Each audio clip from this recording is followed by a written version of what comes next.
Good evening and welcome to Woodbridge, the best town around. My name is John McCormick. I'm the mayor of this great town. Tonight you're going to really see why we are such a great town as we describe a scene from several weeks ago in Avenel where people were saved, their lives were saved because of quick actions by a citizen, quick actions by our police department, quick actions by our fire department. There was a fire at an apartment complex on Woodbine Avenue directly across from School 23 in Avenel. 12 units in the building, 6 on the left, 6 on the right. 5 of the 6 on the left were occupied, all 6 on the right were occupied.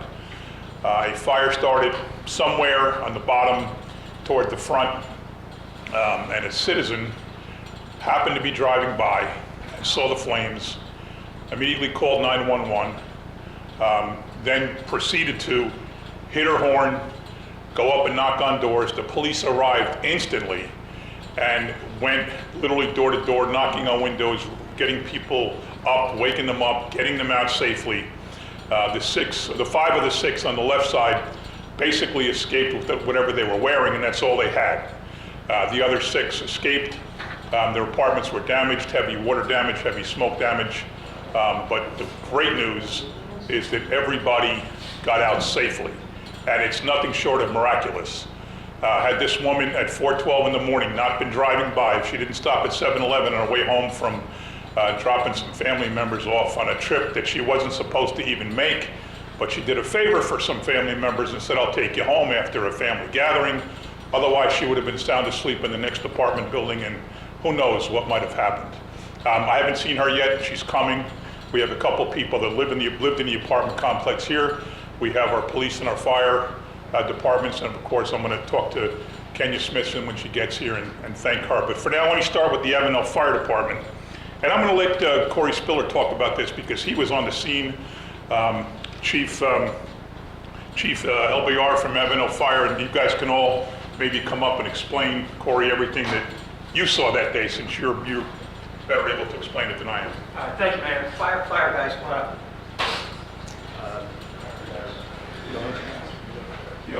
So, good evening. We have myself, I'm Corey Spiller, as well as Councilman, I am a fire official. This gentleman here is Avenel Elbayar, Chief of the Department. We have Chris Narodi, he's the President of the Fire Company, and Dean Manenti, he's the President of the Board of Fire Commissioners. We've all been doing this a little bit of time. This was really extraordinary on the actions of what everybody did, starting with the civilian, and then PD, and then the fire department. When you have something like this, with vinyl siding is very hot. It's very beautiful, but it's very hot, and that's what that went up. It just went up like a lava. It went up like a volcano. And you know what happens in this day of age when somebody pulls over, and you know it's why there's always traffic when there's an accident, the rubbernecking, and they stop, and oh my God, look at this fire. Okay, this building's on fire. What should I do? Let me record it. I should call 911. A lot of people don't do that. This person stopped, got out, 4:10 in the morning, started banging on doors. What's so just extraordinary about this fire is the fire consumed all the balconies on the left side and consumed where you exit the building. There's 2 exits, obviously, but you're force of habit. I was in the grammar schools today talking about fire prevention, 2 ways in, 2 ways out, always know. So, you know, you're always forced to go right to that door, and you would have got there and you would have froze. If this little woman didn't start banging on the doors, we're talking about a different scenario. So, I just want to again thank everybody, to the tenants. I always say property can be replaced, people can't.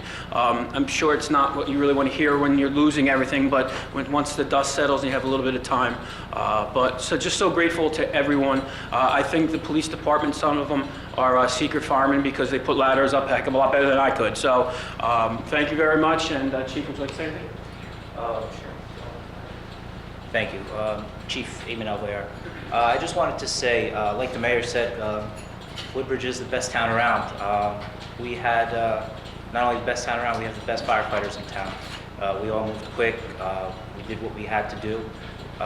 We saved property, lives, and you know everybody went home safe, and you know, thankful for that. That's all I have to say. All right. Peter, Chris, Dean. Dean Manenti, President of Board of Fire Commissioners. I just want to recognize the fire department and these officers for exemplary performance in their duty. Other than knocking on doors, I was informed that some of you actually stretched 5-inch hose to the hydrant, which is critical to get the water supply inside for us to get a good stop on the fire. So, like Corey said, we may solicit some applications for you guys to give us a hand in the future. Maybe put some gear in your car to give us a hand. What it did show was we had limited manpower that night, and we have some limited resources, but the great thing was emergency services in the town of Woodbridge really came together. The police department worked with the fire department, we worked with EMS, the CERT team was out there, OEM was out there, mutual aid, county mutual aid came out, and the big thing was we all worked together, and that's really what community is about. And that's what this community is about, is working together.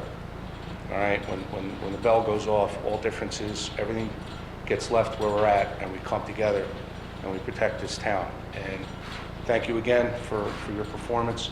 Chief, again, I told you last year, excellent job. You continue to shine and represent the fire department in such a great manner. And thank you again for your performance. Chris, Corey, excellent job as you continue. Corey's also our fire official. And I've had the pleasure to serve with these gentlemen for over 25 years. So it's a great place to be. So again, congratulations to everyone, and just keep doing it, man. Just keep working together. So, And ironically, the chief was just honored Sunday at the community service for his community service. So congratulations, Chief. Well earned, well deserved. Last question, were you on the scene 10 years ago with the fire right behind there? Yes. So the building right behind it, there's 1,000 units of apartments in the whole complex of those three. Was that 50 units, that whole portion? Yeah, 50, yeah, but there's 1,000 people that live in those three apartment Yes, complexes. yes. And this apartment fire was right next to the building that Behind burned it. 10 years ago. Right behind it. Yeah. So it's so ironic. Yeah. Congratulations, thanks for everything. 36, 37, 38. All right, now I'd like to recognize the Woodbridge police officers who are on the scene and ask them to come up and be recognized. I'll start with Sergeant Charles Staub. Officer William V. Snyder. Officer James Yancey. Officer Matthew Murdoch. Riley Egan.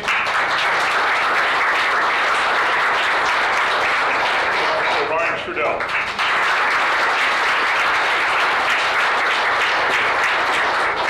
Okay, just like we did with having Corey explain it, since he knows it a lot better, I'd like to ask Sergeant Staub if he would explain, since you were in charge of the scene that night, if you could explain the situation and what not each person did, but what the group did and how you saved lives. Yes, sir.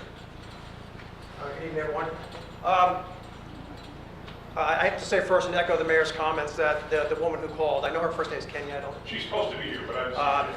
She was a hero that night. She's a true angel for those that were inside that apartment because, like they said, without her being there, calling 911, alerting the residents by banging on all the windows, we might have had a much different outcome.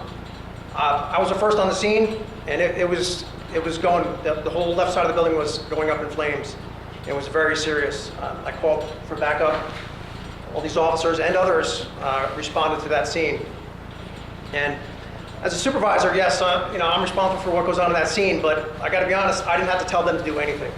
They sprung into actions. I didn't have to tell them to go to that building. They went and did it on their own, going up all the way up to the 3rd floor and working their way down and getting residents out of that building and into safety.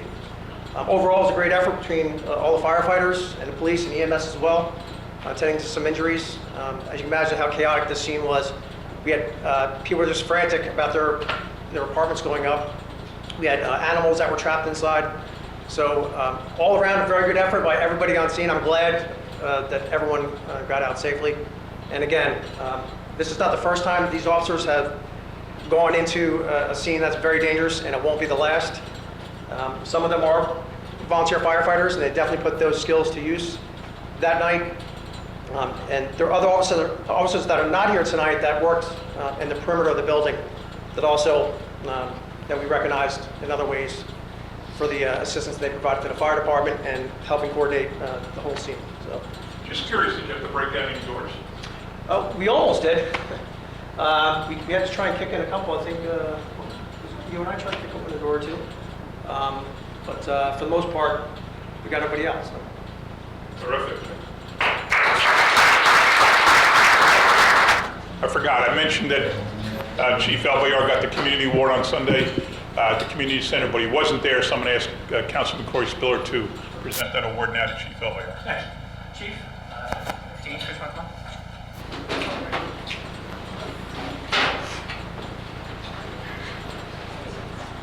So as the mayor said, we presented our community service awards on Sunday. Chief wasn't available. There was a mix-up, I think, on our end with the address. So this is something that we wanted to make sure we presented in person. So 2021 Community Day Awards, Avenel Fire Department, Chief Amen Elbayar.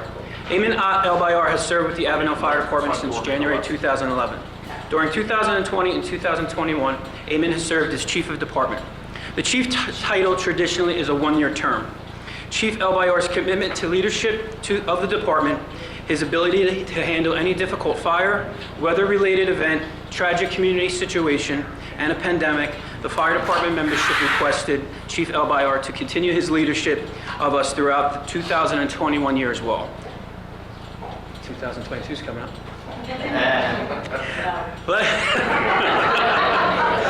Less than a month ago, Chief Elbayar was in command of the Colonial Gardens Apartment Complex fire, which, as we just discussed, which was one of the worst fire events the Avenel Fire Department has ever encountered. Amen led the rescue and evacuation of 32 residents that morning. Chief Elbayar, congratulations.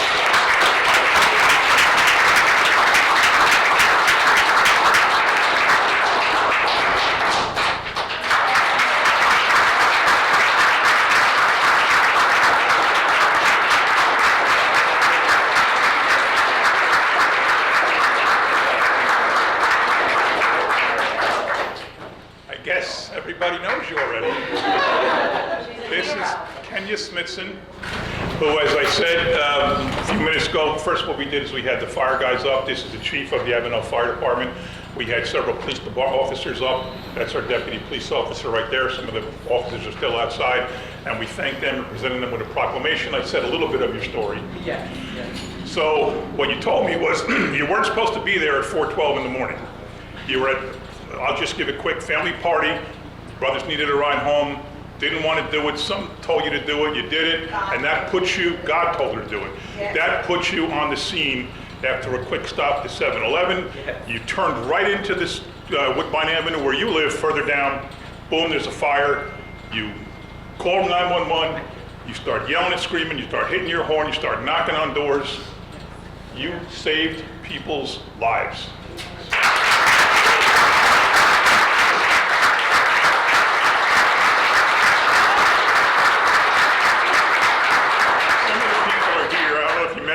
But some of the people here, so elaborate on the story.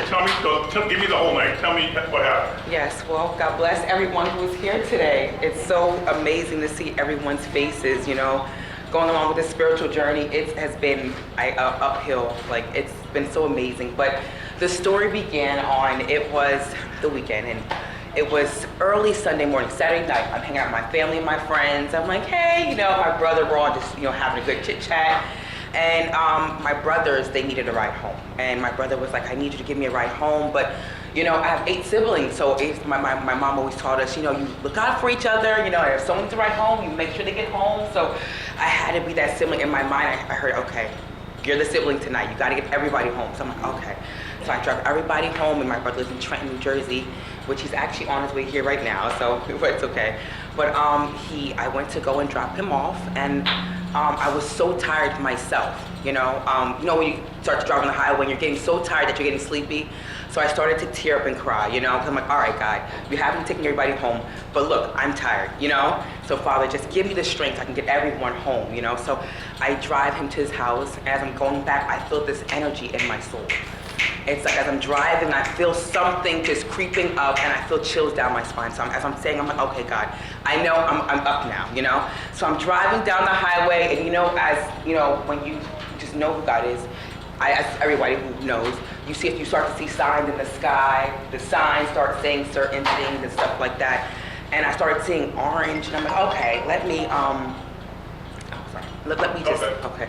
Yes, let me just go on ahead. So I drive on, and I go home, and I said to myself, oh, you know, I'm kind of in the mood for a coffee. Why? I don't drink coffee. I drink hot chocolate and white chocolate, yes. I don't drink coffee. I'm like, but I was craving for coffee. I don't know why. So I got in the car, I said, okay, but the time was like 3-something in the morning, and I'm never out this late. So I'm like, all right, let me just try to just push myself. So I go, I get the coffee, right? I leave my debit card in the car. I'm wondering why it's taking me all this time just to gather up the things. I pay for the coffee. I'm like, good night, sir. Let me just get my butt in the bed. And as I leave out at 7-Eleven, I'm getting towards the stop sign. And as I head to the stop sign, I see an orange flare in the light, and I said, what is that? Now, you know, I'm thinking it's like something sparkling. I'm like, all right, God, here we go again. What more tests are you gonna put me on today? So as I make the left turn, the building in the balcony in the left corner was just fire. And growing up, I have a very loud voice. I'm the loud sibling at all 8. So I said to myself, God, I see why you brought me here today. Okay, I'm gonna use this voice that you gave me. And I said, fire! I mean, so loud. And I kept hearing him say, scream it, again. And I just kept doing what he told me to do. And the first thought that came to my mind was, oh my goodness, there was a senior citizen at the top second floor. And I seen him go. He opened his curtain up and he's looking at me. And by this time, I can see the smoke gathering up. And I'm banging on everyone's window. Now, at the time, my wrists are hurting, but I didn't care not one bit because I knew that if that was my grandmother, if that was you guys, anybody there, you have to, you know what I mean? I would want them to save my grandmother. I would want them to save my sister, my brother, anybody, you know? So I went in there and I'm banging my foot, I'm kicking and I'm screaming and I'm saying, everybody please, to the point where my body was congealing and I started to have to get nauseous.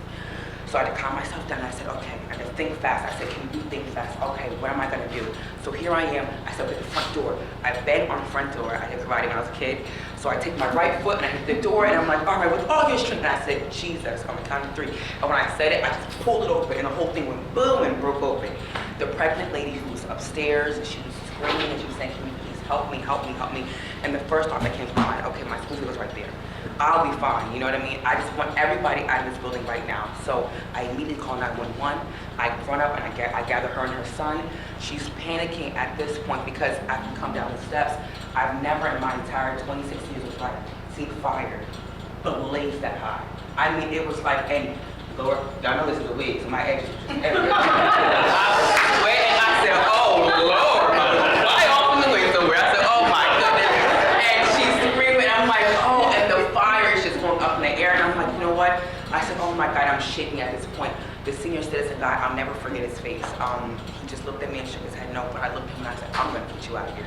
You know, I don't care who it takes, and that's when the police people, they arrived, and the EMT, you know, and the fire department came, and I was letting everyone know, there, you know, I'll make sure everybody gets out of that building. I still cry to this day because the 2 cats died, but, you know, I'm an animal lover, so it was like I wanted everyone to get out safely, and, oh, that was like, still to this day, the biggest moment of my life.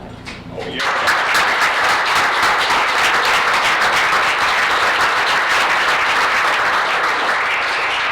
Well, I can't even say anything to that. Assembly Speaker Craig Coughlin, would you like to say a few words? Yeah. I mean, this is coming from me as the mayor, but he's the Assembly Speaker, and he's going to have one of these for you at some point, too. We're actually going to invite you to Trent to come get it in front of the entire legislature, so this you deserve it. So we're going to make sure we get your phone number. No, look, I think the story speaks for itself. Your quick actions, your courage, your commitment to community, your faith, everything that could possibly went right in order for you to be able to save those people. Look, it was a horrible, tragic event for everybody, and I can't imagine the emotional stress that so many of you here felt that night. But thank God for you. Thank God you were there. Thank God.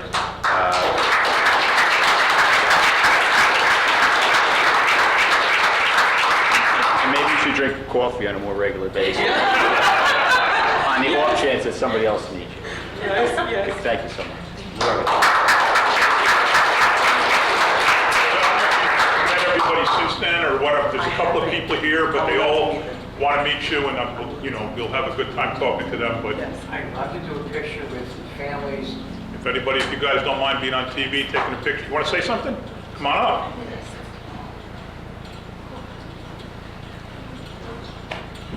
Have you guys met before this? No. No.